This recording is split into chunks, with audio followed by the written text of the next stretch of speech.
Have you considered investing in crypto? No, I don't know anything about it. I think it's just the lack of time and knowledge in like learning Yeah. or like how to be good at it. Yeah. Not the Bitcoin, but I'm currently investing stock. I will not be investing anytime soon.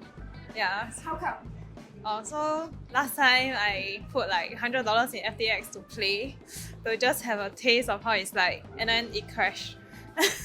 And I couldn't get my money back. Oh yeah, currently investing, but then always lose money.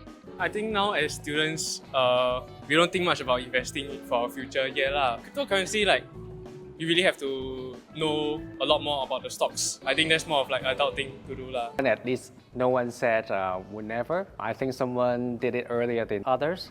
But unfortunately, I think I heard people losing money. But a couple of them, I think, did a pretty good job about try to understand more before they actually invest in it. The industry is still in the early stage. Some people try, some people will wait a little bit. But I think it's all will be something interesting coming along.